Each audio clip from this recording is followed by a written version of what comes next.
সুপ্রিয় দর্শক আসসালামু আলাইকুম। আজকে আমি আপনাদের সামনে অত্যন্ত টেস্টি একটা ছোটো মাছের রেসিপি নিয়ে চলে এসেছি। এটা হচ্ছে ছোট বাইম মাছের ভুনা, বা আমাদের এলাকায় এটাকে গুচি মাছ বলে। এটা অত্যন্ত টেস্টি মাছ। যেহেতু এটা বিলের মাছ, তাই এটা বেশি টেস্টি হয়। আমি এই মাছগুলো কেটে ধুয়ে পরিষ্কার করে নিয়েছি। বড় মাছগুলো কেটে নিয়েছি মাঝখানে করে, এবং ছোটোগুলো আমি গোটাই রেখেছি।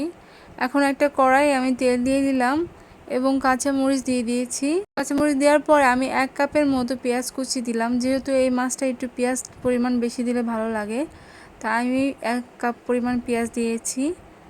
পেঁয়াজগুলো আমি একটু হালকা ভেজে নেব, নরম করে নেব, এবং নরম করে নেওয়ার পর আমি একটু হলুদের গুঁড়ো দিয়ে দিচ্ছি কালারটা ভালো আসার জন্য। এখন আমি মরিচের গুঁড়ো দিয়ে দিচ্ছি এবং লবণ দিয়ে দিচ্ছি স্বাদ মতো।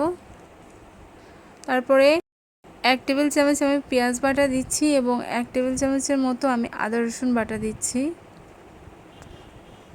এবং সুন্দর করে মশলাগুলো আমি ভালো করে ভেজে নেব। তারপরে আমি 1 চা চামচের মতো ধনে গুঁড়ো দিয়ে দিচ্ছি,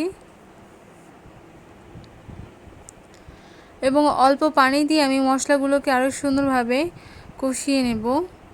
আসলে ছোট মাছের এইসব রেসিপিতে যতটা মশলা কষানো যায় ততই ভালো লাগে। আমি এখন কষানো হয়ে গেছে আমার মশলা, আমি আমার সেই মাছগুলো দিয়ে দিলাম। দিয়ে আমি মাছগুলো মশলার সাথে ভেজে নেব, মানে একটু কষিয়ে নেব। এবং আমার কষিয়ে নেওয়া হয়ে গেছে। আমি এখন প্রায় 1 কাপের মতো পানি দিয়ে দিচ্ছি। এই পানিতে আমার মাছগুলো ভুনা করা হয়ে যাবে। মাছগুলো আমি ঢেকে দিয়ে একটু ভুনা ভুনা করে নিচ্ছি। তারপরে আমার মাছগুলো প্রায় ঝোল টেনে এসেছে, তখন আমি কয়েকটা কাঁচামরিচ দিয়ে দিচ্ছি, এবং আমার কাছে লবণটা কম মনে হচ্ছিল, তাই আমি একটু লবণ দিয়ে দিলাম।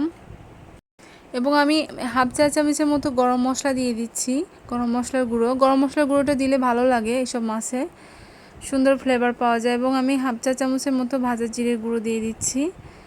এই যে আমার মাছটা হয়ে গেছে। আসলে এই মাছটা এভাবে রান্না করলে অনেক বেশি ভালো লাগে। আমরা যে মাংস খাই ওরকম একটা ফ্লেভার আসে এই মাছটা থেকে। এভাবে রান্না করলে দেখবেন যে মাংসের চেয়ে কোনো অংশে কম হয় না এর টেস্ট। এই যে আমার যে তরকারিটা হয়ে গেছে, এই মাছের ভুনাটা গরম গরম সাদা ভাতের সাথে এই তরকারিটা অনেক বেশি ভালো লাগে, এই ছোটো মাছের তরকারিটা। আপনারা এভাবে একবার হলেও রান্না করে দেখবেন। দেখবেন যে এই মাছের যে ঝোলটা আছে, এই ঝোলটা দিয়ে আপনার 1 প্লেট ভাত নিমিষে শেষ হয়ে যাবে, এতটাই টেস্ট। আসলে বড় মাছ খেতে খেতে যখন ভালো লাগে না, তখন এই ছোট মাছগুলোই রুচি পরিবর্তন করে দেয়।